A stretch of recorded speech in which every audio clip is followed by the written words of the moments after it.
गौतम बुद्ध एक बार अपने शिष्यों को उपदेश दे रहे थे।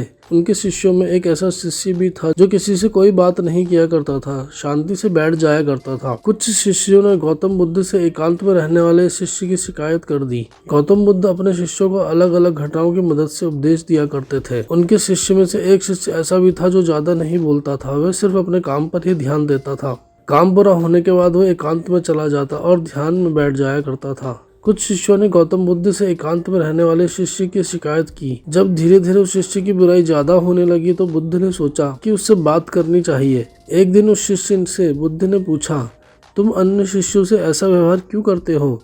सभी शिष्य तुम्हारी शिकायत करते हैं। शिष्य ने ध्यान से महात्मा बुद्ध की बातें सुनी, फिर क्षमा प्रार्थना के स्वर में उनसे बोला, तथागत, मैंने यह तय किया है कि जब तक आप यहाँ पर हैं मैं आपसे एकांत और मौन का महत्व समझ लूं। आपके बाद मुझे इन बातों को कोई और कैसे समझाएगा? उस शिष्य की ये बातें सुनकर बुद्ध को भी बहुत आश्चर्य हुआ। वह उसका आशय तो तत्काल समझ गए, उसकी साधना और लगन की गहराई से प्रभावित भी हुए, लेकिन उससे कुछ और नहीं बोले। उसके जाने के बाद बुद्ध ने अन्य शिष्यों को समझाया, तुम सबने इस एकांत प्रिय शिष्य की गलत शिकायत की है।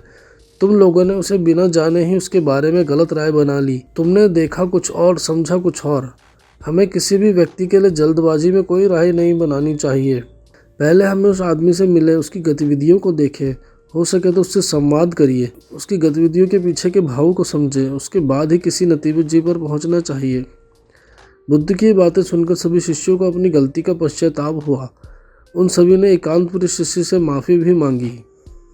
ऐसी तमाम जानकारियों के लिए मोक्ष चैनल को सब्सक्राइब कर दें, बेल आइकन को भी ज़रूर दबा दें ताकि आपसे कोई भी महत्वपूर्ण जानकारी ना छूटे और साथ ही साथ हर एक वीडियो का नोटिफिकेशन आप तक पहुंचे। कोई शिकायत या सजेशन देना चाहते हो तो नीचे कमेंट सेक्शन के माध्यम से दें।